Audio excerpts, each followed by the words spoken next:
Je vais tout de suite passer, bien sûr, parce que c'est le point numéro 1 à l'ordre du jour, la présentation du budget. Nous avons eu le débat budgétaire, le rapport d'orientation budgétaire la dernière fois.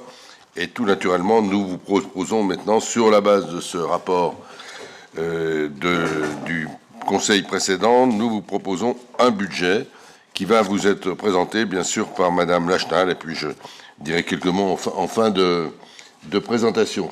Donc, je vais passer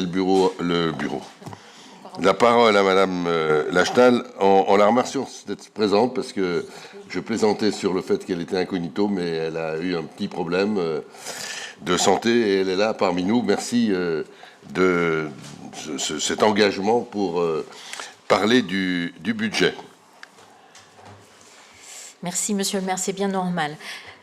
Bonsoir à toutes et tous. C'est vrai que nous sommes sur le deuxième rendez-vous de l'année. Ce ne sera pas le seul, hein, nous en aurons encore d'autres. Nous avions eu l'occasion au conseil municipal de début mars d'échanger sur le rapport d'orientation budgétaire. Ça avait donné lieu à des échanges très nourris et très intéressants. Nous passons donc à l'étape suivante. Nous aurons à la fois la présentation du budget primitif, du budget principal, comme des deux budgets annexes. Vous avez d'ailleurs reçu l'ensemble des documents officiels, ce qui concerne donc le budget principal, les deux budgets annexes, la section d'investissement, qui est un détail intéressant également, et vous avez également le tableau des indemnités des élus dont vous avez pu prendre connaissance. Le débat d'orientation budgétaire nous a permis d'exposer la situation de la ville, les indicateurs favorables, nous a également permis d'énoncer les perspectives d'évolution contrôlée des dépenses de fonctionnement dans un contexte d'évolution de nos recettes en demi-teinte. La commission ressources, quant à elle, s'est tenue la semaine dernière, je crois le 21 mars, et je vous rappelle que le budget primitif est évidemment un acte obligatoire. Il propose les recettes et les dépenses prévues pour l'exercice annuel en cours, tant en section de fonctionnement qu'en section d'investissement. Il a été élaboré, ça je ne ferai que rappeler ce que nous avons déjà évoqué, dans un contexte certes post-Covid, mais marqué par une crise économique importante, une inflation qui touche tout le monde et également une crise énergétique auquel s'ajoutent les conséquences de la guerre en Ukraine. Il est encore plus nécessaire dans ce contexte de répondre aux besoins de nos habitants et de porter les transformations durables de la ville. Ceci grâce à des investissements importants dans l'espace public, comme par exemple dans nos bâtiments, avec la rénovation thermique. Notre population évolue, les besoins en services publics restent croissants. Notre budget est donc construit dans le but de porter ces actions publiques de l'année, mais dans l'objectif de continuer à préserver notre solidité financière de nos finances publiques, et ceci à moyen terme. Nous avons donc fait le choix, des choix importants pour nos recettes de fonctionnement que nous verrons tout à l'heure. Nous allons aborder d'abord le budget principal par la présentation qui a été préparée par les services finances, et je remercie encore une fois Monsieur Bosson et ses collaboratrices pour ce travail de préparation. Première slide, elle va évidemment faire état, dans ce budget principal, de la présentation générale de ce BP. Donc, nous avons un résultat, enfin, la section de fonctionnement à 58 millions 151 000, une section de fonctionnement à 24 815 000, soit un total de 82 966 000. Donc, c'est toujours un élément, c'est quelque chose que vous reverrez, des chiffres évidemment, mais c'est un élément important. Nous abordons d'abord les dépenses de fonctionnement. Ces dépenses de fonctionnement, comme vous le voyez en bas du tableau, s'élèvent à 58 150 943, donc le total général. Mais si on s'attache aux dépenses réelles, elles sont à 51 549 943, soit une augmentation de 8,7%. Je vous invite à regarder peut-être quelques-uns des chapitres principaux. Ça illustre évidemment l'augmentation de ces dépenses. Les charges à caractère général, vous le savez, elles correspondent vraiment à l'ensemble des dépenses qui sont nécessaires pour l'action publique, pour l'action de nos services. Elles s'élèvent à 13 22 767, soit une augmentation de 14,7%. Vous n'êtes sûrement pas étonné, puisque nous l'avons évoqué là aussi au début de mois. c'est dans un contexte de forte inflation et d'augmentation de l'énergie, des fluides, et même, je vais l'aborder maintenant, de certains autres coûts. Vous avez le compte 60 achats qui augmente de plus de 22%. C'est vraiment des augmentations fortes. On y retrouve l'électricité, le chauffage, le gaz à plus de 640, enfin, qu'une augmentation de 647 200 €. Mais on y retrouve aussi des dépenses comme celle de la restauration scolaire en forte progression du fait de la progression des prix des matières premières et de la capacité d'accueil grandissante que nous souhaitons pour répondre aux besoins des habitants. Sur le compte suivant, services extérieurs, nous trouvons là l'accroissement des charges locatives et de copropriété. Nous avons aussi un montant assez important qui concerne les démolitions de bâtiments dans le cadre de nos actions, les frais de traitement de FPS qui sont liés à la convention que nous avions passée l'année dernière pour le traitement des FPS, et les prévisions de différentes dépenses, elles sont ici, vous les retrouverez dans le détail du budget, pour le Tour de France, avec du matériel loué, mais aussi des prestations nécessaires à l'accueil et à la réalisation des deux activités, des deux actions, des deux événements.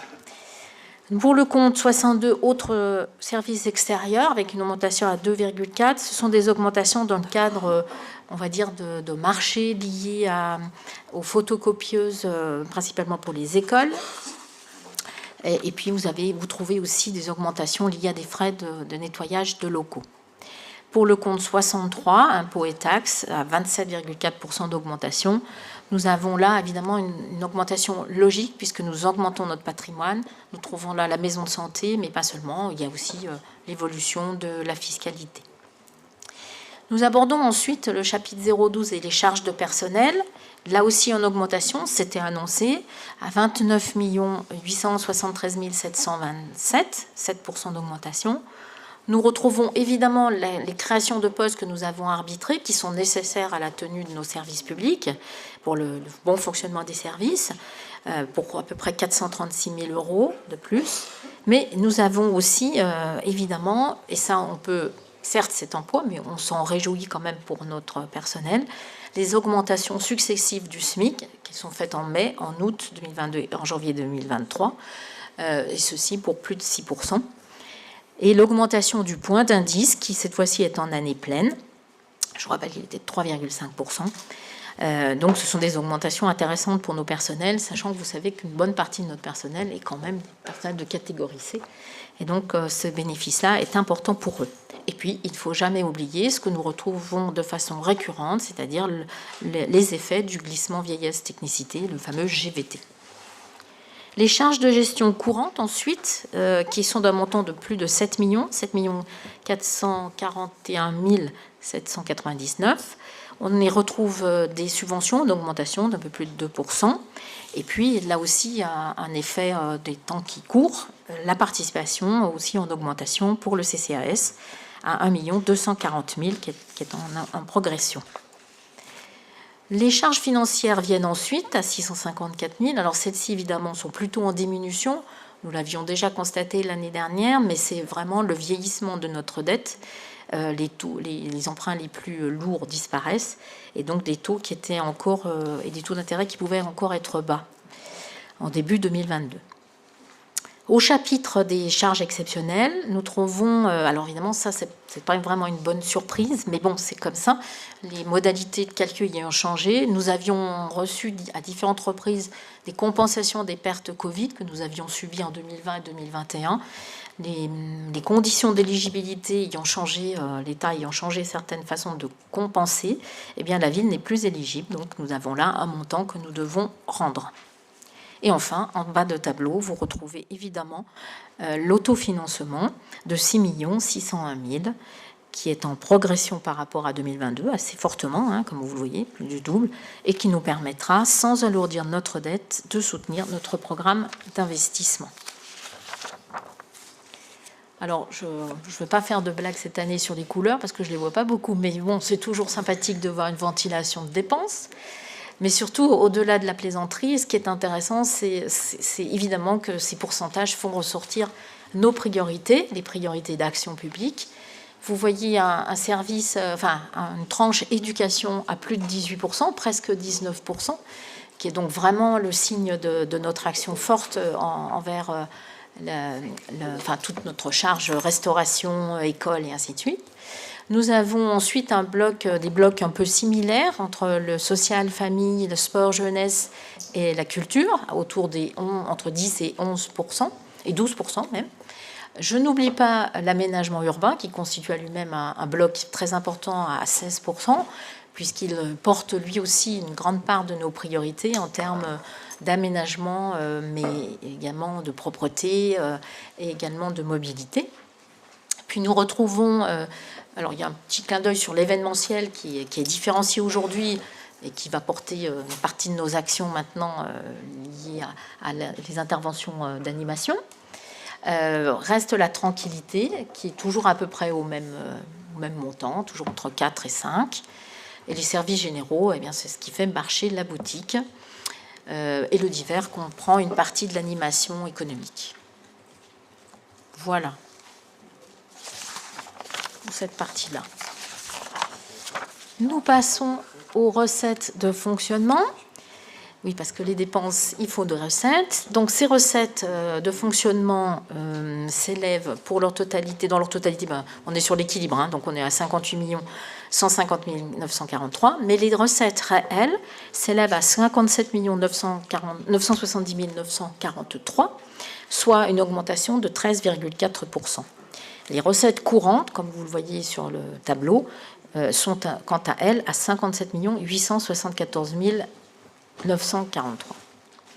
Là aussi, différents chapitres sur lesquels on peut s'arrêter, qui dénotent là aussi des éléments intéressants. Dans le premier chapitre sur les atténuations de charges, 180 700, cela concerne les remboursements de rémunération du personnel. Ce sont des choses qu'on voit régulièrement, récurrentes, j'allais dire. Le chapitre 70 sur les produits de gestion courante en augmentation à 6 988 600. Cela concerne, là-dedans, vous avez une grande part des redevances des services municipaux. Et comme nous l'avons évoqué en début, je vous le rappelle, ce produit, ici, augmente peu parce que c'est un choix de ne pas répercuter la hausse importante des coûts des matières premières et des fluides sur les tarifs de nos services et donc sur les usagers de nos services. On trouve là la restauration scolaire, l'activité jeunesse, les activités sportives, les activités culturelles, les crèches, tout cela. Voilà. On retrouve aussi dans cette rubrique-là, dans ce chapitre-là, les FPS. Au chapitre 73, nous trouvons la part la plus importante. Vous voyez qu'elle est en augmentation importante, à plus de 20%, 21,8%. Nous trouvons les impôts et les taxes. Évidemment, vous doutez que mon intervention va porter évidemment sur les conséquences de notre annonce faite en DOB d'augmenter le produit de nos contributions directes, des 3 contributions. Alors, ça se fait évidemment par la revalorisation des bases, qui avait été également annoncée, mais surtout par l'augmentation du taux d'imposition du foncier bâti, et proportionnellement des taux des 2 autres taxes locales que nous percevons, le foncier non bâti et la taxe d'habitation sur les résidences secondaires. Il est important de rappeler que la taxe d'habitation a peu à peu disparu, vous le savez, entre 2018 et 2020 pour 80% de nos contribuables, puis de 2020 à 2023 pour les 20% de contribuables restants. Il se trouve que la majorité des propriétaires occupants aujourd'hui bénéficient en 2023 de la disparition de cette taxe d'habitation sur les résidences principales. Les taux d'imposition proposés, comme nous allons le voir maintenant, je vais vous dire un peu plus en détail sur cette slide, laissent quand même notre ville dans une position favorable par rapport aux autres villes de France, mais monsieur le maire y reviendra tout à l'heure. Sur cette slide, vous voyez les taux. Vous avez des colonnes qui sont très claires. Vous avez les différentes taxes en horizontal et les taux 2022, 2023, les bases attendues pour 2023. Je vous rappelle que les bases attendues ne sont pas encore les bases notifiées. On verra vraiment le produit, ces bases seront vraiment définitives à la fin de l'année 2023. Le produit attendu sur le taux de 2022 et la différence avec le produit attendu sur le taux de 2023 et les variations du produit. Ce produit, comme vous le voyez sur le foncier bâti, c'est un produit de plus de 3 millions qui est extrêmement important pour nos projets. Le foncier bâti, donc, le taux 2023 proposé est à 37,21, soit une variation de 5,68 points. La taxe d'habitation sur les résidences secondaires à 17,66, soit une variation à 2,69 points. Et le foncier non bâti à 39,86, soit un peu plus de 6 points de différence. Vous avez ainsi un produit, comme vous le voyez, total, parce qu'on y ajoute également la majoration de la taxe d'habitation, à 21 219 747. Et j'insiste sur cette variation de produit à plus de 3 236 911, qui sera important pour faire face à nos dépenses de fonctionnement, et pas seulement, également pour garantir, évidemment, notre niveau de dette et un taux d'autofinancement important.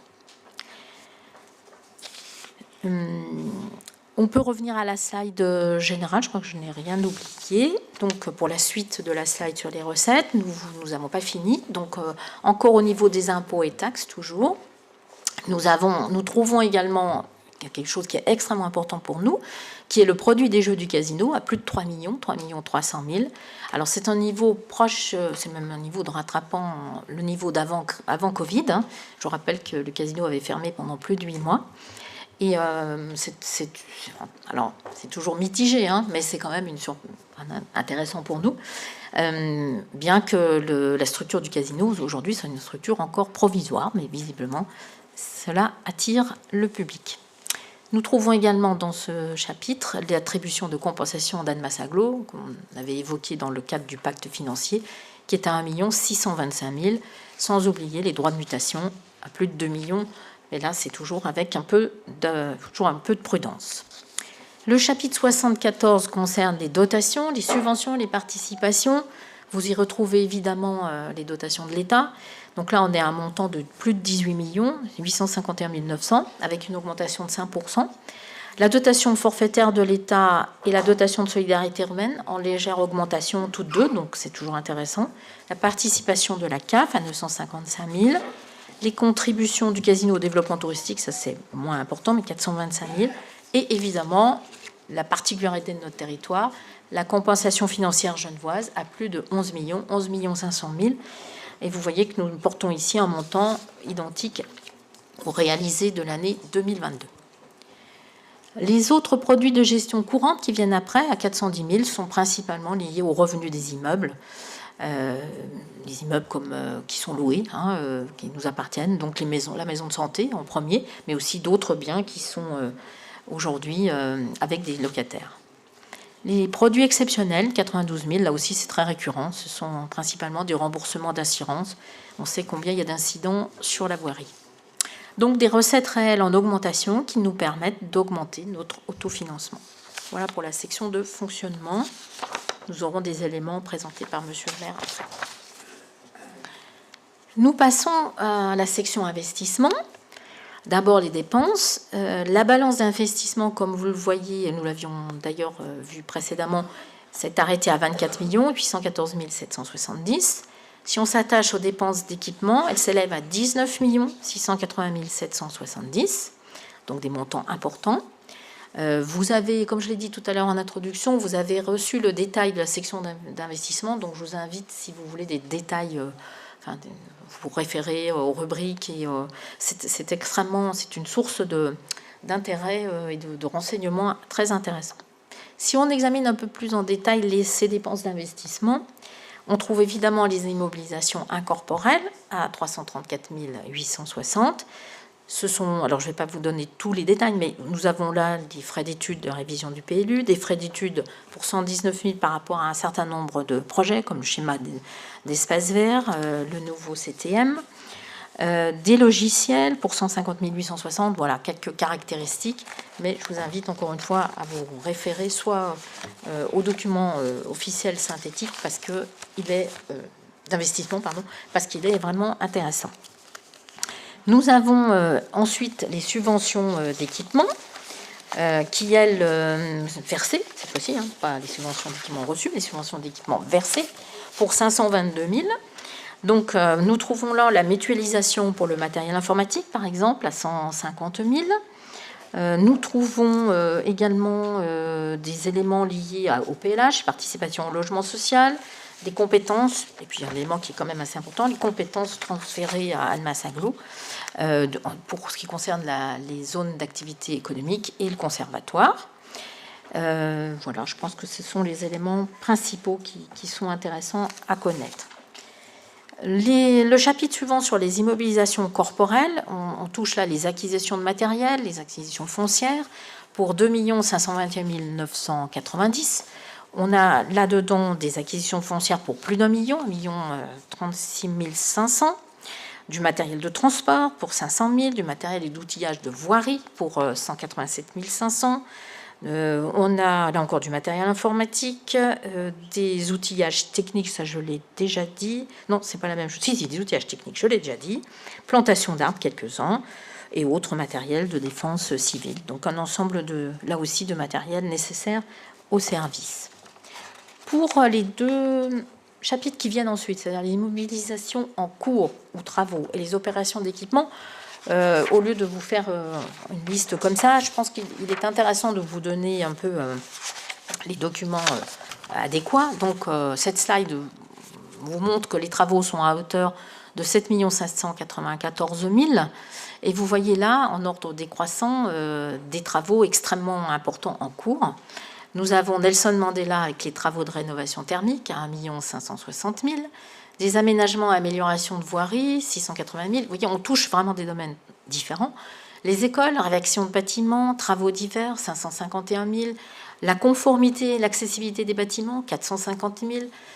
Toujours pour les écoles, parce qu'on aurait pu regrouper, mais c'est intéressant de voir aussi ce travail sur la sécurisation, mais aussi la désimperméabilisation. C'est un élément fort aussi à mettre en œuvre, 362 000. La préservation des milieux naturels et le travail que nous faisons sur la rénovation des aires de jeu, qui n'est pas petite affaire, à 272 000.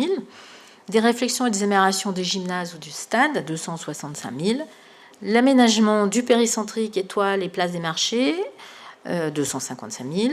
L'éclairage public, toujours en amélioration, à 200 000. Le réaménagement de l'hôtel de ville, là on commence, 172 000. Et les liaisons piétonnes pour 170 000. 170 000, c'est plus facile. Voilà. Bon, il y en a encore d'autres, je ne vais pas vous donner tout en nom, mais je vous renvoie toujours vers l'élément de la section d'investissement pour plus de détails. Pour autant, on a encore les opérations d'équipement. Donc là, les opérations, je vous rappelle que la différence avec les travaux, c'est que les travaux sur une durée moins longue. Les opérations sont quelque chose sur lequel on s'investit sur plusieurs années et qui sont suivies, donc vraiment spécifiquement. Donc à plus de 8 508 000. Donc vous retrouvez là aussi des opérations que vous connaissez. Le groupe scolaire Louise Michel, qui n'est pas encore terminé, 2 800 000. Ce fort investissement sur la piétonisation, 1 350 000, qui va changer toute bonne partie du visage de notre ville. Les locaux de la tranquillité publique attendus et enfin mis en œuvre, 1 350 000. La passerelle sur l'Arve, 1 030 000. Le parc du Proa, et là on est plutôt sur de l'acquisition, si je ne me trompe pas, 785 000. Des travaux rue du Vernon, là encore on continue, 310 000. L'îlot Chablais Parc à 182 000. Le solde pour Château-Rouge à 180 000. Le parc Mila-Racine, qui n'est pas achevé, encore 177 000. Et l'éco-quartier de Château-Rouge à 100 000, que nous retrouverons encore pendant un petit moment. Je le dis sous contrôle de mes collègues. Voilà, donc des opérations éclectiques et extrêmement intéressantes pour nos habitants et notre population. Si nous revenons à la slide principale que nous n'avons pas terminée, encore une fois, nous passons aux dépenses. Voilà, aux dépenses. On a fini les dépenses d'équipement, donc nous passons aux dépenses financières pour 4 030 000. On retrouve là le remboursement FCTVA, les emprunts et les dettes assimilées, c'est-à-dire le remboursement de la dette en capital à plus de 3 510 000. Les remboursements d'emprunts EPF, 420 000. Et les cautionnements, les opérations pour compte de tiers qu'on trouvera également tout à l'heure en recette avec Annemasse Agglo, 470 000, c'est en fait les travaux pour la passerelle de l'Arve sur les travaux de canalisation. Les opérations patrimoniales, là aussi, qu'on trouvera en dépenses et en recettes, avance forfaitaire, 450 000. Et donc, si on fait le calcul, c'est vrai qu'on a plus de 19 millions de dépenses de travaux et d'acquisition, auxquels s'ajouteront les restes à réaliser de plus de 10 millions au BS. Voilà pour les dépenses d'investissement. Si nous continuons, nous passons évidemment aux recettes. Les recettes d'investissement s'élèvent à 17 763 770. Les recettes d'équipement, elles, sont à 13 540 000. Pour un petit point sur ces recettes-là, nous trouvons les subventions d'investissement à 4 339 000. Vous voyez au départ. C'est toujours surprenant, mais enfin, elles sont là. Nous avons là les amendes de police à 630 000. Des subventions diverses, notamment pour le PEM, pour la participation au casino, de la passerelle, Nelson Mandela. Toutes ces subventions viennent d'organismes différents, l'État, le département, quelques organismes spécifiques, mais aussi sur les fonds CDAS. Voilà, CDAS. Je ne pense pas que je me trompe, c'est ça. Et donc, on l'a à la fois pour des opérations spécifiques, comme je l'ai dit, mais aussi pour les opérations récurrentes. J'ai parlé de l'EPEM, il y a la maison de santé, le groupe scolaire Les 8 ans, la rue du Vernant, les passerelles et les locaux de tranquillité publique. Donc, ce sont des subventions qui nous sont versées pour l'ensemble de ces travaux et opérations. Les emprunts, donc emprunts et dettes assimilées, donc on est sur les emprunts nouveaux. Alors évidemment, ce montant, nous l'avons annoncé là aussi en DOB, on est à plus de 9 221 100. Mais je vous rappelle, comme d'habitude, ce montant-là sera réduit lors de la reprise des excédents au moment du BS, et j'espère que nous serons sur un montant à peu près maximum de 5 millions. Enfin, on verra en fonction de c'est encore un peu trop tôt pour le dire, mais c'est ce que nous visons.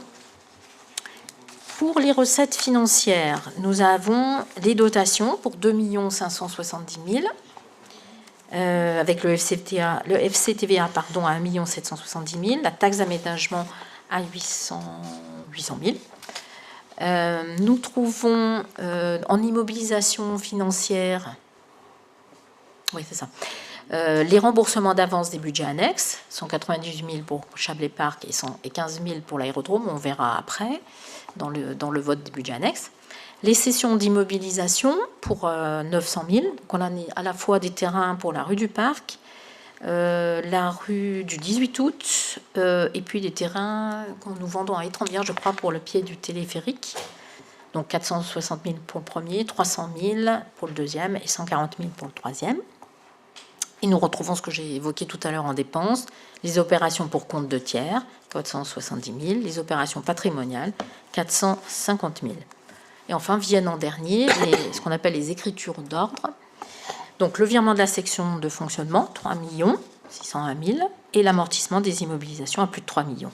Donc un total de 6 601 000, ce qui est un autofinancement très intéressant. Voilà pour ce que constitue principalement le budget primitif du budget principal. Et monsieur le maire, vous avez entre les mains un certain nombre d'éléments positifs. Merci beaucoup. Merci pour cette présentation très, très précise. Où vous avez tous les chiffres. Moi, je vais évidemment pas reprendre la présentation que Dominique Lachal vient de faire. Je vais essayer de résumer les points les plus forts de ce budget et des choix que nous avons faits pour les expliciter encore, même si le débat a déjà eu lieu lors du conseil municipal précédent. D'abord, c'est vrai que c'est un choix qui est fait, une augmentation du taux d'imposition, le seul qui nous reste, le seul levier qui nous reste, puisque c'est la taxe foncière. On n'a plus de levier de taxe d'habitation, et c'est une des raisons aussi, une explication qu'on donnera dans un instant. Alors certes, Annemasse passe son taux d'imposition à 37,21% en 2023, et si vous regardez ce graphique, vous vous rendez compte que chaque petite ligne, c'est une ville qui a entre 10 et 100 000 habitants, c'est l'association des villes de France à laquelle nous appartenons. Et vous remarquez que nous sommes encore dans le quart le plus bas de taux d'imposition. D'autant plus que, il faut bien le dire, les lignes qui sont là, en dehors d'Annemasse, n'intègrent pas les augmentations qui ont eu lieu dans les communes en 2022 et en 2023. Oui. Donc, vous voyez, on serait encore mieux placé, si j'ose dire, dans les taux de foncier bâti. La moyenne est à 46,14 et nous sommes aujourd'hui à 37,21. C'est jamais facile d'augmenter des impôts de la manière dont on le fait. C'est aussi la capacité de se comparer avec les autres villes qui ont des contraintes à peu près semblables.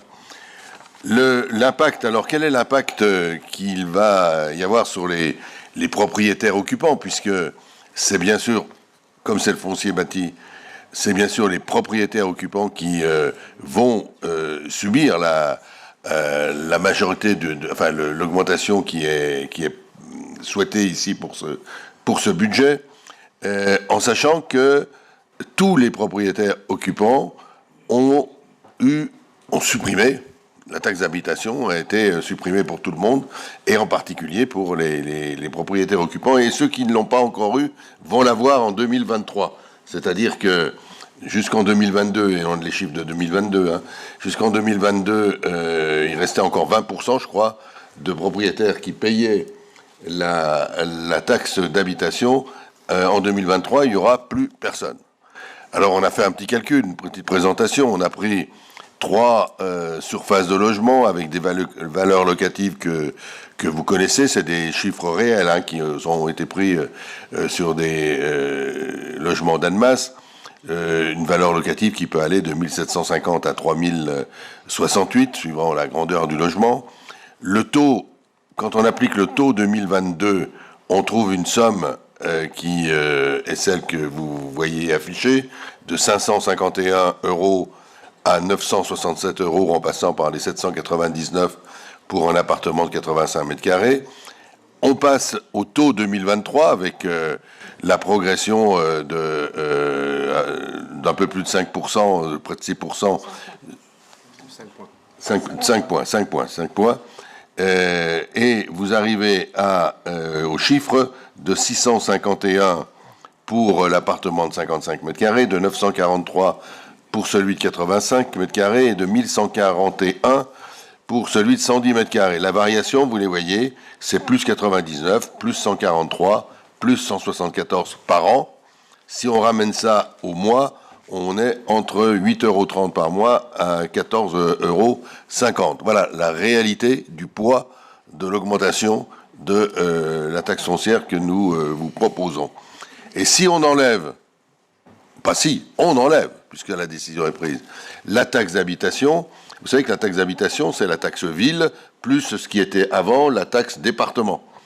Se contentant de jouer sur la taxe ville, qu'on ne touche plus, donc voilà, on la touche plus de cette manière-là, vous voyez que tous les propriétaires occupants ont fait une économie en 2022, en 2023, ce sera tout le monde, le chiffre devrait être assez voisin, qui va de 136 à 272 €, et que donc, la variation en plus de la taxe foncière ne dépasse pas l'économie qui a été faite sur la taxe d'habitation. Si on prend le chiffre global avec la part qui était départementale, le chiffre est bien sûr beaucoup plus élevé. C'est un élément important parce que ça ramène, quand on parle de pourcentage, de points, etc., là ça ramène à la réalité. Voilà l'effort, et je ne nie pas que c'est un effort, l'effort demandé aux propriétaires occupants à Annemasse. Et je voudrais ajouter que l'état de nos finances, la présentation que Dominique Lachenal a faite est très claire. L'état de nos finances montre que on a les capacités de répondre aux besoins en termes de fonctionnement et d'investissement aujourd'hui, parce qu'on a fait cet effort-là de manière claire. Et je peux m'engager ici pour dire que cette augmentation sera la seule du mandat. Il n'y aura pas d'augmentation avant avant la fin du mandat 2026. Voilà le premier élément que je voulais vous donner. J'ajouterai un petit élément qui n'est pas mince, parce que quand on est propriétaire, on a un patrimoine, et ce patrimoine, soit il prend de la valeur, soit il en perd. Or, aujourd'hui, le patrimoine immobilier à Annemasse, il prend de la valeur. Les chiffres, c'est pas nous qui les avons calculés. Vous voyez que le prix de l'immobilier à Annemasse, sur 3 ans, malheureusement, mais c'est une valeur de patrimoine, a augmenté de 19%. Qu'Annemasse est, le magazine Capital le mettait en septembre 2022, une des 10 villes moyennes où il faut investir en immobilier, en France. Donc, c'est un élément important pour les propriétaires d'immobilier. Et le Figaro Immobilier, vous voyez qu'on a des sources diverses et sérieuses. Le prix de l'immobilier à Annemasse sur 5 ans a augmenté de plus de 39%, ce qui est considérable. Donc, le patrimoine des propriétaires a augmenté. Il n'est pas anormal de demander, quand il faut un effort, de demander cet effort à cette catégorie de la population, même si c'est jamais plaisant d'augmenter, de faire cet effort d'augmentation de la part qu'on paye en impôts. Alors, ça nous permet quoi? Ça nous donne quel élément? Ça nous donne ce que Dominique Lachenal vous a présenté. Ça nous donne une capacité d'autofinancement élevée. Vous avez là l'autofinancement qui est en mauve, en violet, l'autofinancement prévisionnel après reprise des excédents. Là, c'est pas le chiffre que vous avez aujourd'hui. La reprise des excédents, on le fera après le compte administratif. Mais c'est à peu près, c'est quand même une estimation très précise par rapport aux chiffres que nous avons par nos services.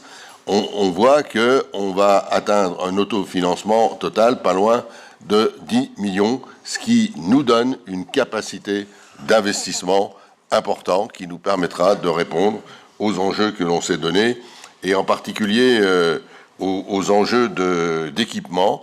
Alors, on a fait quelques petits graphiques pour vous montrer qu'on respectait nos choix. L'effort d'équipement depuis 2016, vous voyez que le nouveau mandat, c'est 2020, donc vous avez les différents éléments. Mais on a fait une moyenne là qui montre qu'on n'est pas loin de 19 millions par an d'investissement. Quand on a annoncé 20 millions, eh ben, voilà, la moyenne est à 19 millions. On n'a pas fait un grand bond en plus. On a continué notre effort, et que notamment sur les budgets 2020, 21, 22, 23, on tourne aux alentours d'un peu plus de 19 millions en moyenne. Ça, c'est ce que l'on est capable de faire pour répondre aux besoins, ce qui est notre PPI. Hein. C'est parce que, comme ça, on arrive à répondre au PPI qu'on vous a présenté le mois dernier. Ça nous permet aussi d'avoir une politique de l'emprunt correcte. Il faut emprunter quand on le peut et quand on le doit. C'est pas une mauvaise politique d'emprunter. Par contre, aujourd'hui, emprunter, vous êtes tous comme moi, vous savez quels sont les taux. Et si on n'avait pas pris cette décision d'augmenter nos recettes par la taxe foncière, on ne serait pas à 5 millions d'emprunts prévisionnels. On serait sans doute largement au double ou au moins à 3 millions de plus, et ce qui, évidemment, en termes de charges pour la ville, vu les taux qui sortent aujourd'hui à plus de 4%, serait un peu considérable, et fragiliserait nos équilibres budgétaires et l'avenir des finances de la ville. Tout cela montre bien qu'on est, depuis, c'est le travail que l'on fait régulièrement, chaque budget, on est dans la capacité d'anticipation des différents éléments qui arrivent, ce qui nous amène à... on a vu ce qu'on avait fait avant, là, vous avez les chiffres, hein, jusqu'en 2022. Maintenant, quelles sont nos capacités qu'on s'est données pour aller jusqu'à la fin du mandat? Eh bien, c'est, encore une fois, on tourne 88,2 millions d'euros sur la période 2023-2026, y compris avec le budget 2026, donc qui dépasse le mandat, ce qui nous donne une moyenne d'à peu près 22 millions. Et quand on y ajoute ce qui s'est passé en 2020, 2021, 2022, on tient nos 20 millions par an en moyenne d'investissement. vous avez vu ce qu'on a fait. Ça a été donné pour cette année, ce qu'on va faire cette année. Vous reprenez notre PPI et vous verrez ce qu'on est en capacité de faire pour la suite. Avec un élément essentiel, et que Dominique a mis en avant également, c'est que non seulement on a des investissements qui répondent aux besoins, aux transformations de la ville nécessaires à l'évolution de la ville, mais on a aussi une augmentation du fonctionnement, du coût de fonctionnement, parce qu'il y a des équipements nouveaux, et parce qu'il y a des besoins nouveaux demandés par nos habitants, et c'est bien logique. Je rappelle que l'on fait tout cela sans augmenter le prix de nos services. Et c'est un des choix fondamentaux, parce que sinon, on aurait pu augmenter beaucoup moins la taxe foncière et augmenter les prix des services, mais c'est pas les mêmes qui payent, quoi. Voilà. Et je l'avais bien précisé lors du débat d'orientation budgétaire. Alors, qu'est-ce que ça veut dire, ce tableau? Ça veut dire que quand on investit, on sait, on construit, on sait ce qui se passe, mais après l'investissement, il faut le faire fonctionner. Et il y a des frais de fonctionnement supplémentaires. Une école, la nouvelle école, Louise Michel, quand elle sera en fonctionnement total, avec les postes d'ATSEM, avec le périscolaire, avec le concierge, etc., c'est 600 000 € annuels de dépenses supplémentaires en fonctionnement. Puis il y a l'entretien, les fluides, etc. Enfin, il y a tout ce qui concerne le fonctionnement. Quand on a la volonté, y compris avec l'école, mais d'une manière générale, d'augmenter la capacité des restaurants scolaires et des CLAE, notamment pour les restaurants scolaires, d'arriver à la fin de ce mandat à ce tous ceux qui demandent à être accueillis à la cantine le midi puissent l'être. On nous a souvent titillé un peu là-dessus. Eh bien oui, on y travaille, mais ça se fait pas d'un seul coup. Bien ça a un coût, forcément, ça aura un coût, et qui est situé un total de 200 000 € annuels en année pleine, après qu'on aura réalisé définitivement les sujets. On a mis dans nos priorités, évidemment, la tranquillité publique, et on s'est engagé, on l'a dit au moment de la PPI, on s'est engagé à recruter des policiers municipaux supplémentaires, un par an supplémentaire, ça en fait 3 dans les années qui nous restent, c'est 120 000 € annuels au total qui seront nécessaires, et c'est prévu dans le développement, dans le budget tel qu'on l'a mis en avant. On augmente les espaces verts et la voirie. Il va y avoir la piétonisation, et la piétonisation, vous le savez, c'est aussi de la végétalisation. Il va y avoir un nouveau parc qu'on va inaugurer très rapidement, très prochainement, je crois que c'est en avril. Eh bien, ça demande de l'entretien et ça demande des gens en plus pour entretenir les espaces verts et la voirie et faire encore un effort supplémentaire sur la propreté de la ville. C'est des postes en plus, c'est 120 000 € annuels. On avait constaté, et on l'avait dit, y compris dans nos documents de campagne, qu'on avait un retard sur les places de crèche et qu'il fallait faire un effort important pendant ce mandat. Eh bien, on a 2 pistes importantes, c'est plus que des pistes, c'est des réalisations. On a l'acquisition d'une vingtaine de places de crèche dans une structure privée qui va ouvrir avenue du Gifre très prochainement. Eh ben, ça se paye 300 000 €. Et puis, dans le groupe scolaire Louise Michel, il y a une crèche avec ses 30 places, et là, on a les 300 000 € également de coûts. On aura quasiment on aura atteint les objectifs du nombre de places de crèche supplémentaires que l'on voulait en début de mandat. Et puis, vous le savez bien, on en parle beaucoup, la nécessité d'attractivité des postes dans une collectivité territoriale et de la fidélisation des personnels.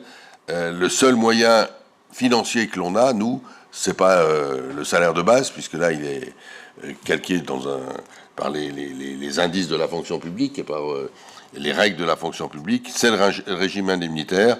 Et sur les 3 ans qui viennent, on va donner un coup de pouce à nos personnels à hauteur d'un total de 500 000 € annuels en année pleine à la fin, pour que nos personnels puissent d'abord vivre dans cette région très chère, et puis que ceux que l'on recrute ne repartent pas 3 jours après parce qu'ils n'ont pas trouvé à se loger ou qu'ils ont découvert que le coût de la vie était insupportable. Voilà, tout ça, c'est pratiquement 2 140 000 € sur, et ça, c'est des dépenses de fonctionnement supplémentaires. C'est une des explications pour lesquelles on a été dans l'obligation d'avoir cette augmentation de la taxe foncière. Voilà les éléments complémentaires que je voulais donner. Donc, en résumé, nous soumettons donc au débat et au vote un budget, je crois, un budget sérieux, un budget rigoureux qui fait face aux charges nouvelles et futures. Et voilà. Et les charges nouvelles, c'est par exemple l'énergie, 1 million d'euros, c'est plus 1 million d'énergie. Vous l'avez vu dans la présentation que Dominique a faite. Donc un budget sérieux et rigoureux qui fait face aux charges nouvelles et qui demande des efforts, certes, mais de manière raisonnable et de manière ciblée. Je crois que ça reste, et j'en suis sûr, un budget ambitieux, parce qu'on continue à transformer la ville pour qu'on y vive toujours mieux. L'objectif, c'est de toujours vivre mieux dans cette ville, et en relevant notamment les défis de la transition écologique, et on pourrait reprendre un certain nombre de dépenses qui sont engagées dans ce domaine-là. Et puis et nous y tenons, et j'y tiens, c'est un budget juste socialement, quand on prend en compte les besoins des habitants en service, sans augmentation des prix des services. On vise aussi une population qui est la plus défavorisée ou qui a le moins de moyens. Et quand il y a des efforts, on fait porter une population qui n'a pas forcément beaucoup de moyens, mais qui en a un peu plus que ceux qui sont dans des situations difficiles. Voilà, la philosophie du budget, c'est ça. Les équilibres du budget, c'est ce que Dominique Lachenal vous a présenté en détail. Et c'est le sens du budget, ce que je viens de vous dire, que nous vous proposons au débat et au vote. J'ouvre donc sans problème la discussion. Et je donne bien sûr la parole à Monsieur Gaconnet. Oui, bonsoir à tous. On a eu un débat passionnant et long le mois dernier, donc on ne va pas remettre tout sur le tapis ce soir. L'avantage d'un débat qu'il y a eu il y a quelques semaines, c'est qu'on peut parfois voir les choses évoluer. Bon, là, en l'occurrence, on est resté sur un statu quo, c'est votre choix. Je le regrette, bien sûr. Les impôts augmenteront donc, voilà. Alors certes, vous avez essayé de minimiser, entre guillemets, leur impact, même si vous prenez finalement la part qu'ont pu économiser ceux qui ne voient plus leur taxe d'habitation, en tout cas la part de la ville. Vous l'avez ni plus ni moins que compensé par cette augmentation, même si c'est 10 € par mois, ça fait quand même 120 € à l'année, pour le plus petit en tout cas.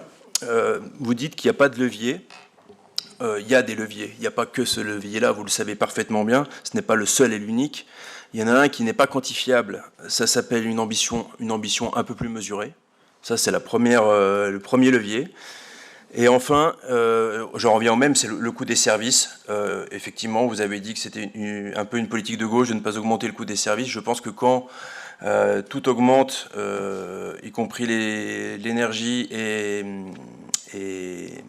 la nourriture, la moindre des choses, c'est aussi parfois de réévaluer, même si c'est parfois à la marge, ça montre aussi un effort collectif qui peut être apprécié par les temps que nous vivons. Après, vous faites appel, je reviens aux propriétaires.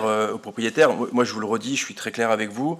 Cette augmentation, elle sera répercutée sur les loyers, pas celle que simplement de la taxe ou de l'augmentation de leur taxe foncière, mais tout ce qui va s'enchaîner derrière, c'est-à-dire, on est en train de recevoir bientôt les rappels de charges, en tout cas les correctifs de l'année 2022. Il ne faut pas se leurrer, les propriétaires vont répercuter leurs coûts sur leurs locataires.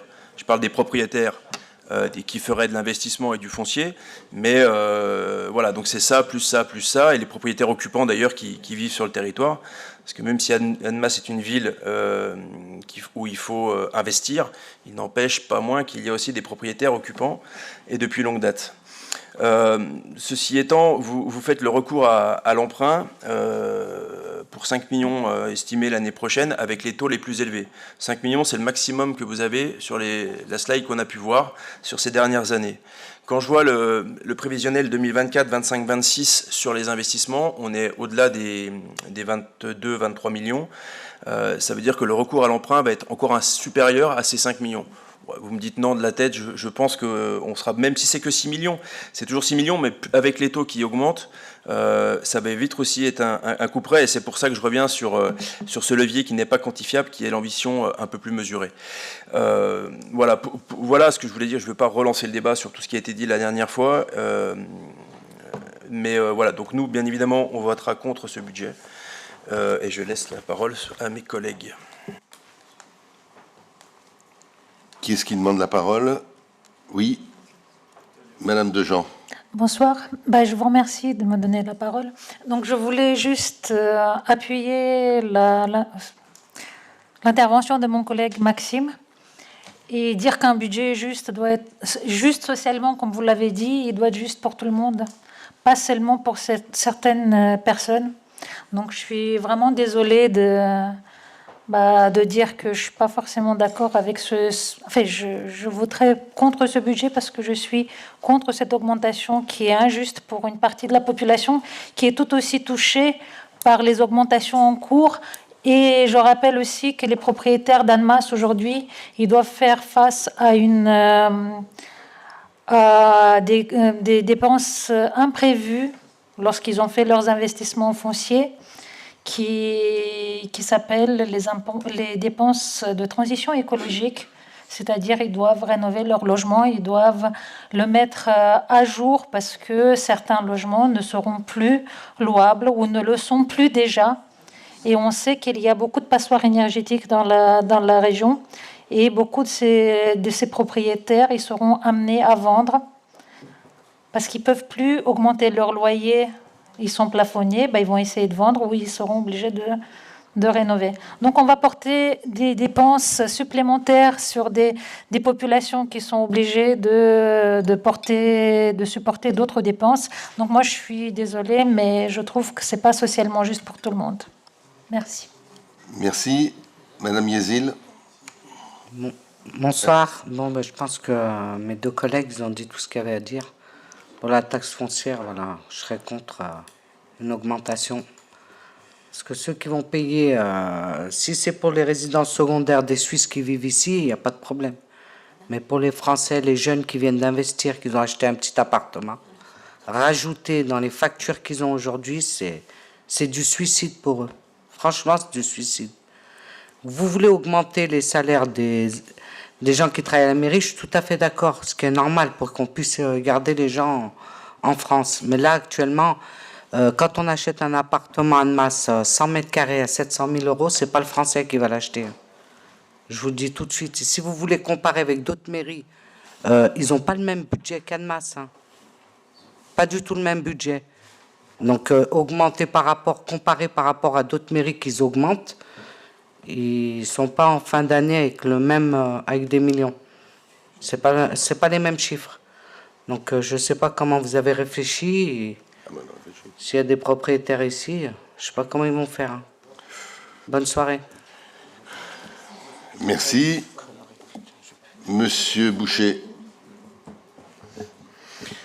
Oui, on assiste au jeu politique habituel du vote du budget, puisque c'est une figure imposée que l'opposition s'oppose au budget de la majorité, c'est, j'ai envie de dire, normal.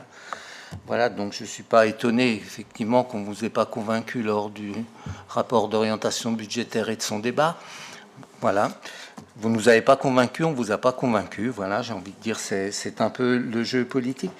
Voilà, donc je voudrais dire, monsieur le maire, moi je le voterai, le budget, monsieur le maire, au cas où vous le doutiez. Voilà, ceux qui ne le votent pas l'annoncent. Ceux qui le votent peuvent l'annoncer aussi, c'est pas interdit. Voilà. Bon, je voudrais dire quand même, M. Gaconnet l'a dit, je le répète, nous avons eu un débat d'orientation budgétaire intéressant. Vous avez dit long, mais je pense qu'il était long et intéressant. Et il a d'ailleurs été salué par la presse, ce qui est assez exceptionnel, j'ai envie de dire, que ce débat a été... Et il marquait, c'était aussi inscrit dans les comptes rendus de la presse, une différence d'appréciation politique qu'on retrouve ce soir. Et j'ai envie de dire, c'est bien normal. Bon, moi, ce que j'avais retenu de ce débat et ce que je retiens de la présentation de ce soir, c'est qu'effectivement, il y a une nécessité d'augmentation.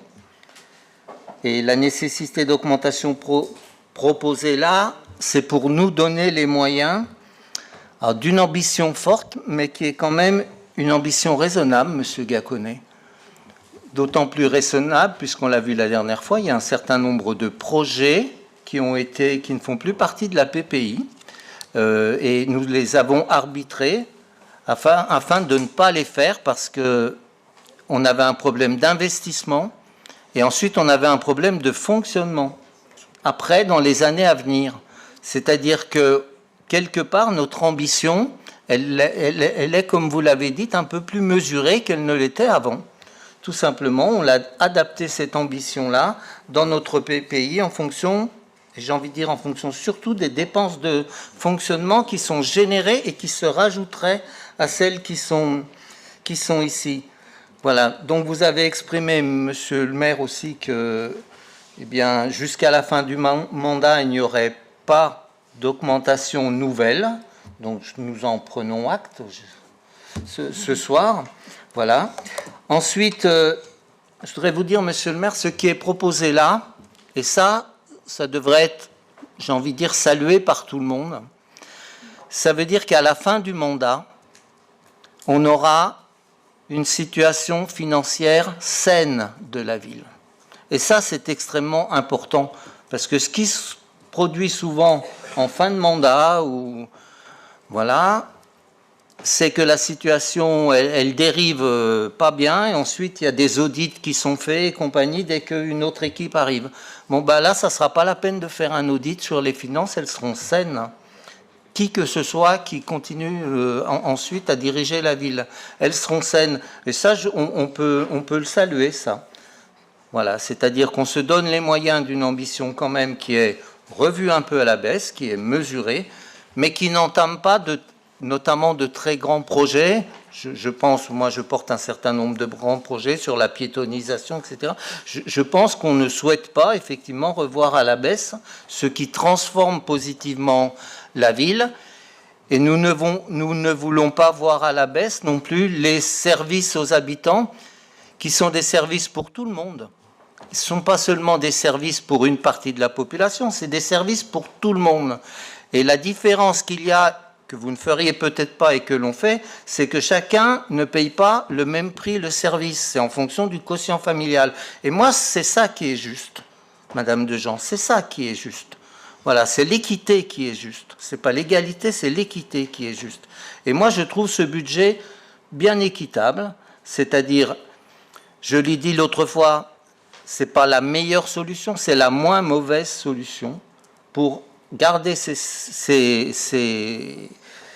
situation de finances saine, pour aller jusqu'à la fin du mandat dans ce que l'on a proposé au début du mandat. Enfin, je veux dire, c'est le rôle des élus politiques, c'est-à-dire de présenter un programme et de le mener, ce que nous allons faire en l'ayant, je le répète encore une fois, déjà revu un peu à la baisse pour que cette ambition soit raisonnable. Et donc on se retrouve dans une situation, alors moi c'est un tantinet exagéré de parler de suicide quand on augmente de 10 € par mois quelque chose. Voilà, c'est un peu exagéré quand même.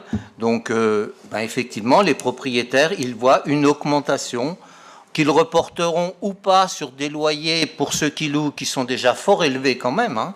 Je voudrais quand même dire, parce que j'ai un peu connaissance de la situation du parc privé. Et je veux dire que les loyers pratiqués par les propriétaires, ils sont élevés. C'est-à-dire qu'il n'y a aucun rôle social sur la ville du parc privé, il faut le savoir. C'est pour ça qu'on est dans l'obligation d'avoir des logements sociaux en nombre, parce que le parc privé, ben, il n'a pas ce rôle social-là. Les loyers sont extrêmement chers. Voilà, bon, ben, je pense que c'est une juste répartition des choses. Je rappelle que l'impôt est une caisse commune que l'on abonde et qui est redistribuée. Ça s'appelle la redistribution. Elle est assez sociale, notre redistribution, c'est-à-dire au niveau de nos recettes et au niveau de nos dépenses. Elle est assez sociale. Ben, j'ai envie de dire, elle correspond à ce que nous sommes et ce pourquoi nous avons été élus. Merci. Monsieur Gacquenay. Oui, je vais revenir sur 2 points. Le premier concerne le quotient familial, qui est effectivement une très bonne chose. Là, je le redis, c'est une très bonne mise en place. Il n'y a aucun problème là-dessus. Chacun paye au niveau de ce qu'il doit. Je dis simplement qu'à un moment donné, tout en gardant ce système de quotient familial, on peut parfaitement monter en grade sur tous les paliers, enfin en tout cas dans les coûts, voilà, sans forcément crier au scandale, quelque chose qui reviendrait, de toute façon on le sait tous, personne ne paye le vrai prix de ce que coûte quelque chose, donc même si les tranches les plus basses, entre guillemets, du quotient prennent 10 centimes ou 5 centimes, et même les plus aisés prennent encore un peu plus, mais au moins tout le monde mettrait, entre guillemets, à contribution pour couvrir pour éviter que ça ne retombe que sur les propriétaires. Tous ceux qui ont des enfants. Tous ceux qui ont des enfants. Mais voilà. Pas les autres. Non, mais c'est un tout. C'est un tout. Et j'en reviens. Alors, monsieur Boucher, je ne vais pas vous faire un cours capitalistique ce soir, mais quand vous dites que les loyers sont très chers, alors je vais être très clair avec vous. Est-ce que vous avez essayé d'acheter un appartement sur Annemasse dans le marché privé? Non. Aujourd'hui, ces gens qui investissent ou qui veulent simplement vivre... Non, mais ou qui veulent simplement vivre à Annemasse achètent à des prix dans le privé qui sont déjà très chers. Ce qui implique, parce qu'on ne vient pas tous avec un capital de 50 000 ou de 100 000 euros à dépenser, ce qui veut dire que les prêts sont élevés. Donc ceux qui veulent faire, qui veulent au moins ne rien perdre, je ne parle même pas d'être extrêmement gourmand et ne pas perdre, entre les charges, le prêt sur 25 ans minimum à Annemasse et autre chose, vous êtes déjà, quoi qu'il arrive, à un niveau élevé. Que vous soyez occupant, voire même un propriétaire qui veulent faire de l'investissement. Alors l'investissement, on va dire, vous prenez 10% de plus, bon, voilà, ça fera le 10%. Il y en a d'autres qui ne le prennent même pas, parce que sinon, on serait effectivement sur des loyers encore plus élevés. Donc voilà, il faut vraiment faire le distinguo entre le marché privé qui impose aux investisseurs et même aux propriétaires occupants des prêts et des mensualités déjà très élevés, qui doivent après être au moins à minimum couverts pour la location. Voilà. Merci. Je vais. Tu veux. Sur le dernier point. Oui, j'allais y venir sur le dernier point, mais vas-y. Ah, pardon. Ouais. Je ne vais pas non plus vous faire un cours sur le capitalisme, Monsieur Gacquenay. Effectivement, c'est ni le lieu, ni j'en ai la compétence. Bon, il se trouve que je travaille depuis longtemps à l'urbanisme, que j'ai cette fonction à l'urbanisme. Je connais un peu le prix des logements, puisque je signe ce qu'on appelle une DIA à chaque vente, Monsieur Gacquenay. Alors, s'il y en a un qui connaît le prix des ventes sur Annemasse, je peux dire que c'est moi, ici. Voilà, donc effectivement, ces ventes sont élevées et continuent à augmenter, Monsieur Gacquenay. Comme on l'a dit tout à l'heure, c'est une courbe, enfin une ligne qui continue à augmenter. Et j'ai envie de dire, si les journaux qui parlent de capital nous citent dans les 10 villes où il fait le meilleur investir, c'est bien qu'il y a une raison. D'accord ? C'est-à-dire que le rapport entre l'investissement et les loyers qui viennent ensuite couvrir cet investissement sont extrêmement intéressants. Sinon, les gens ne viennent pas investir seulement pour la beauté du site et la beauté de notre ville. Ils viennent aussi investir parce que ça leur rapporte. On est d'accord ? Oui, juste un mot, allez-y. Voilà. Est-ce que vous connaissez les taux de rendement ? Non, oui. Monsieur Boucher, est-ce que vous connaissez les taux de rendement dans l'immobilier à travers la France ? Voilà. Donc, on parle de... Enfin, voilà, tout ça pour dire qu'à un moment donné, oui, c'est peut-être intéressant d'investir dans Annemasse. Je dis simplement qu'on n'est pas tous là comme des grands capitalistes en venant investir de Lille, de Lyon à Annemasse. Il y en a, c'est vrai, là-dessus, il n'y a pas de problème. Mais je dis simplement qu'à un moment donné, il faut arrêter de penser que tous les propriétaires se gavent tous sur les locataires. C'est faux. Bah non, mais à vous croire, on dirait que... Attendez, on va... Non, mais je veux dire, voilà, vous avez dit, vous faites les DIA à l'urbanisme. Après, il y a le parti banquier qui va prendre des frais et qui va aussi, quand on fait un prêt, il y a des coûts, en plus de simplement le coût d'acquisition.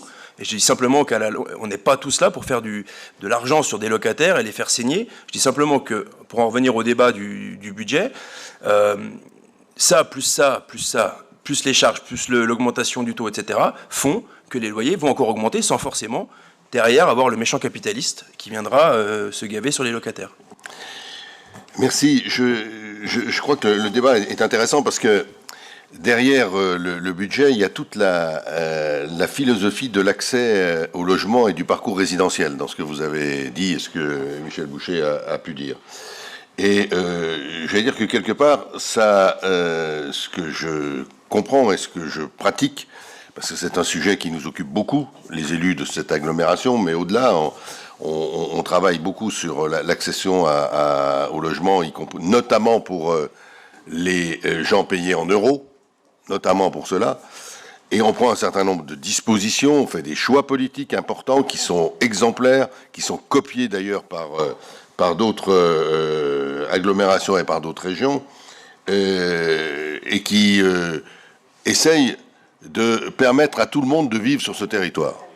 Alors moi, dans ceux qui doivent vivre sur ce territoire, je pense que ceux qui, aujourd'hui, n'ont absolument pas les moyens, quel que soit le prix, d'accéder à la propriété, et ils sont nombreux, ceux qui tournent autour du SMIC et de ces sommes-là, ceux-là, c'est notre volonté, on va les protéger un peu, quoi. Voilà. On va pas les considérer comme ceux qui ont quelques moyens, je sais pas des riches au sens, voilà, c'est pas la chasse, mais qui ont quelques moyens d'investir. C'est pas la même chose. Moi, je suis témoin et Dominique Lachenal, dans sa responsabilité sur le social, pourrait le dire avec d'autres. Il y a des gens qui vivent quasiment aujourd'hui de manière très difficile et quand sans l'aide sociale, sans l'aide associative, ils n'y arrivaient pas. Je vais pas faire porter l'effort budgétaire dont on a besoin sur eux. Ça, c'est un choix de départ, et c'est pour ça, c'est pas simplement le quotient familial. Évidemment, il est essentiel. Mais aujourd'hui, augmenter le prix du restaurant scolaire le plus bas, le passer de, je crois, 1,20, qui est le prix, à 1,40, on pourrait, pour certaines familles, c'est impossible. C'est pas suicidaire, mais c'est impossible. Et donc, ceux-là, on ne les touche pas. On les maintient et on essaye de les aider par tous les moyens. Ça, c'est une premier choix politique. Quant à l'accès au logement, c'est vraiment le problème aujourd'hui dans notre région. En Haute-Savoie dans son ensemble. C'est le problème. Aujourd'hui, il y a, on le sait bien, il y a peu de gens qui sont en capacité de se payer un logement au prix de sortie qui est en gros, dans le privé libre, qui sort entre 6 000, autour de 6 000 euros le mètre carré, voire plus. Il y a des choses, voilà. C'est pas possible. Ni vous, ni moi, avec nos revenus en euros, on peut. Voilà. Donc ce sont des investisseurs ailleurs ou des gens qui ont des revenus autres. Ceux-là, qu'ils soient occupants ou qu'ils soient propriétaires et qu'ils louent, écoutez-moi, je ne vais pas les plaindre, hein, ceux qui peuvent. Je ne vais pas les plaindre. Ce n'est pas les mêmes que ceux dont je viens de parler il y a un instant. On ne peut pas mettre tout le monde à égalité. Le terme équité et égalité que M. Boucher donnait comme élément dans sa réponse à Madame Dejean, il est fondamental. L'égalité, c'est pas l'équité. C'est pas l'équité parce que ceux qui ont le moins, on peut pas les traiter comme ceux qui ont le plus. Ça, c'est fondamental dans notre conception. Mais je reviens quand même sur les loyers, sur le prix du logement. Aujourd'hui, cette agglomération, c'est une politique d'agglomération, celle portée par la ville d'Annemasse, mais d'agglomération. Je vous le rappelle, a voté un SCOT qui va s'imposer petit à petit à tous les PLU et qui va s'imposer très largement. Annecy vient de copier, gentiment, c'est bien, vient de faire la même chose. Le mot copier n'est pas juste, vient de nous aller dans le même sens que nous. il y en a d'autres, Chambéry va dans le même sens que nous, c'est la fameuse politique des 3 tiers. C'est-à-dire d'imposer aux promoteurs 1 tiers de logement social, je dis bien 1 tiers, et c'est important, parce que l'accès au logement social, je vous rappelle qu'il y a 8000 personnes, 8000 demandes en attente, 1 tiers de logement libre, parce que c'est normal aussi de laisser l'attractivité, et les gens qui ont de l'argent, c'est bien, hein, je ne vois pas pourquoi on les empêcherait de venir, au contraire, et 1 tiers de logement à prix abordable, qui tourne autour de 3000 à 3400 euros le mètre carré. Ceux-là, c'est ceux qui sont, enfin, qui ont un métier de, disons, les cadres moyens, les fonctionnaires, et qui, aujourd'hui, ne peuvent pas se payer les 6000 euros. Et donc, on a une politique qui leur permet d'accéder au logement. Et on fait un effort. Cette politique, elle est due aussi à un effort public. Parce que, comment on y arrive à sortir ça? Ben parce qu'on maîtrise le foncier, et que le prix des fonciers, on ne le revend pas aussi cher que s'il n'y avait que du logement libre. C'est un peu rapide ce que je dis, mais c'est à peu près cela. Et donc, on a une vraie volonté de trouver des solutions pour les gens qui vivent dans cette région pour qu'ils soient logés. Ça va bien au-delà de l'augmentation de 100 euros sur les plus gros logements, et c'est un bien plus gros effort des collectivités que cela. Je crois qu'il faut ramener les choses à leur juste niveau. Nous avons parlé des loyers, oui, mais vous savez que l'agglo d'Annemasse, sous l'impulsion de la ville d'Annemasse, a engagé une procédure de plafonnement des loyers, parce que ça dépasse l'entendement. Donc là aussi, je ne vais pas plaindre les propriétaires qui, d'année en année, augmentent les loyers d'une manière inconsidérée. Et moi, s'ils payaient un peu plus d'impôts fonciers, ça me ferait plaisir.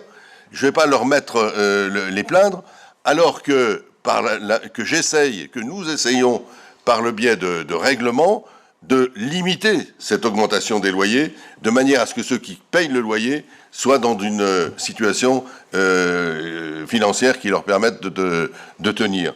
Donc, c'est globalement qu'il faut voir les choses sur le logement.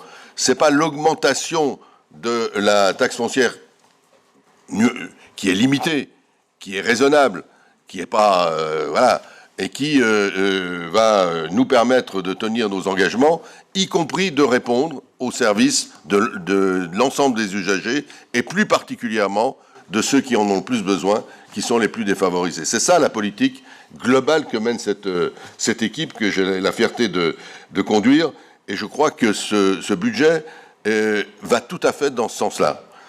Petit détail pour terminer, par rapport à une de vos remarques, M. Caconnet, le nombre d'emprunts qui va augmenter de 5, 6, 7, non, c'est pas vrai. Le calcul est fait justement parce qu'on s'en donné le moyen, notamment d'autofinancement, pour maintenir des emprunts annuels qui tourneront autour de 5 millions et peut-être même en dessous dès cette année. On prévoit le chiffre, le maximum, parce que après il faudrait revenir dans un débat compliqué. Mais on n'est pas dans une volonté de développer au maximum les emprunts. On maîtrise beaucoup l'emprunt, y compris parce que j'ai dit la même chose que vous, parce que les taux sont très élevés et aujourd'hui, c'est pas le moment d'emprunter, quoi. Donc on le limite au maximum. Et je suis sûr, je ne vais pas vous le dire, mais je suis sûr que quand on fera les comptes administratifs 2023, on verra qu'on n'aura pas atteint les 5 millions d'emprunts. Voilà, je crois que le débat est terminé sur le budget. Un mot encore, Madame Dejean, mais normalement, ce débat est terminé. Ben justement, je ne voulais pas qu'il finisse sur une mauvaise note. Donc, je voulais juste préciser que je connais très bien la différence entre les mots égalité et équité. Et c'est à ce sujet que je voudrais vous poser une question, notamment sur l'égalité. Parce que c'est une des priorités de notre municipalité, c'était l'égalité femmes-hommes, il me semble. Ça a été cité au début du mandat. Donc, je voudrais savoir de quelle manière vous l'avez traité lors de l'élaboration du budget. Et puis, c'est tout. Je poserai plus de questions. Alors, je permettrai on va pas... Voilà, je veux dire, c'est pas une question... Je sais pas si Madame Boucher peut répondre, mais c'est un autre débat et on y reviendra. Moi, je vous propose de ne pas répondre à cette question parce que c'est quand même une question très ciblée. Je ne sais pas comment on peut y répondre. Mais moi, je peux vous dire que si vous le voulez, nous aurons un débat sur l'égalité femmes-hommes et sur voilà, d'une manière générale, et voir les actions qu'on mène, qui peuvent être encore plus importantes, hein, j'en suis conscient. Voilà, j'arrête le débat, je vous en remercie. Je laisse un mot à Madame Boucher qui a cette responsabilité. C'est pas forcément lié, enfin je ne vais pas répondre sur le budget, mais il y a des actions en interne pour les agents, puisque cette thématique se décline en interne et en externe. Et c'est par exemple pour nos agents, ça peut passer par de la formation. Enfin, on va reparler bientôt du rapport d'égalité qu'on a présenté une première fois en décembre 2021, voilà. Et donc on pourra reparler plus précisément de ce qui est conduit. Alors, on y reviendra, mais quand même, ce qui est affiché là, la ville d'Annemasse, comme d'ailleurs toutes les fonctions publiques, paye la même chose les hommes et les femmes. Donc quand on augmente les régimes indemnitaires, c'est la même chose. Quand on regarde la répartition, on l'avait montré sur le document auquel fait allusion Marlène Boucher, on voit que, y compris dans nos cadres, le nombre de femmes est plus important que le nombre d'hommes chez nous. Et que, voilà, c'est des éléments importants donc, qui existent. Et quand on fait des efforts sur les places de crèche, sur la capacité du restaurant scolaire, sur l'ensemble cadre de vie, on le fait à égalité. Je veux dire, on ne va pas avoir un budget femme et un budget homme. Ça n'existe pas, ça. Ça n'existe pas. Donc, je vous propose d'en rester là, mais je vous garantis qu'on aura un débat sur le fond, sur l'égalité homme-femme dans un conseil municipal futur, sans aucun problème. Je ne crois pas qu'on soit les plus mauvais dans ce domaine-là, et qu'il y ait une vraie volonté aussi de le faire. Je vous propose de passer au vote pour ce budget. Je demande donc que le vote soit très clair. C'est un moment important, le vote du budget. Donc je demande qui est pour.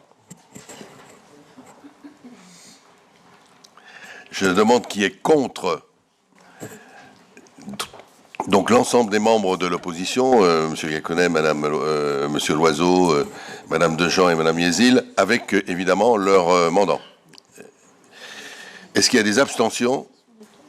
Il n'y a pas d'abstention. Je vous remercie pour ce débat important et toujours intéressant.